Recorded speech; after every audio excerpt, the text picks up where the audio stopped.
For infolife.tv, Jack Neria, good afternoon. You are a former senior intelligence officer in the IDF, and you were also the IDF military attaché and defense attaché in Paris a few years ago. I'm coming to you today because you were also a senior intelligence officer at the time of Ron Arad capture by Amal. In the last days, as you know, as all the country knows, there is a big story about the movie, the new shock movie or new videos coming from Lebanon about Ron Arad's story. I would like to get back 20 years ago.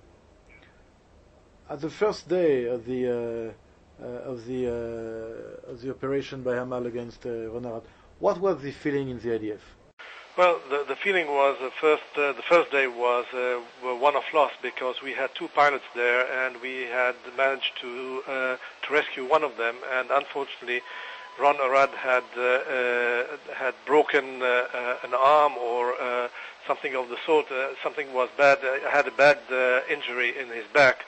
So this is why he couldn't run and catch the chopper that was sent there to rescue them.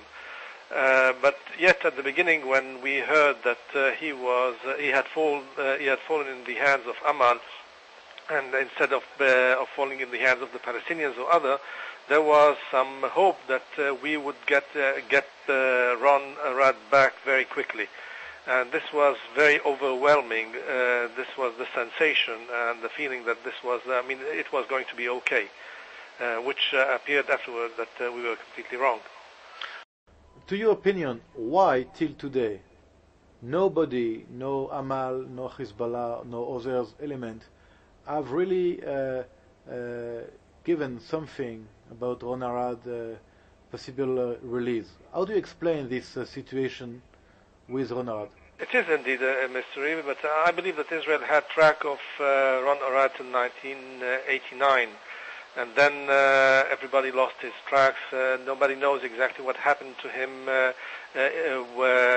that time, he was no more in the hands of Amal, rather than he was. Imad Moghania had sold him, so-called. This is what the information was, to the Iranian Revolutionary Guards in the Bekaa. And there was sort of accident that nobody knows exactly what happened to him. And indeed, it is till today. It's a mystery. Jack Neria, you are, as I said before, an intelligence officer. You have years of experience in different fields, mostly in the Middle East and in Arab affairs. Are you still optimistic? Do you believe that the fact that the movie is coming out now is a sign of something coming out later on? No, I don't think that it has anything to do with Ron Arad's fate. It's a media spin done. The people who were doing this movie were doing it for a few months ago, and a long month of preparations. There's nothing new, in fact, in what we know about Ron Arad, and except the fact that he was speaking. This was the first time he was heard speaking, and he was also pronouncing his name and the names of his parents. Otherwise, there's nothing new in that. We had, at that time, proof of life.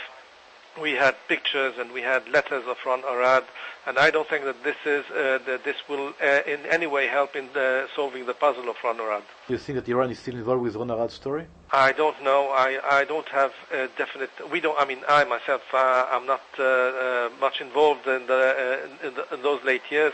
But at that time, we knew only of I would say indirect implication of Iranians and not direct implication. Jack Neria, I will just remind you are a former military attaché in Paris, and you were also a senior military and intelligence officer at the time of Ron Arad capture. I would like to thank you very much for this interview. Thank you very much also.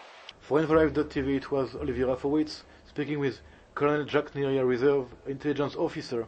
At the time of Ron Arad capture, he was the assistant of the intelligence chief in the military establishment. He knows the story from the base until now, like he just said now to infolife.tv. Nothing new in spite of the fact that tonight a movie will be disclosed to the world.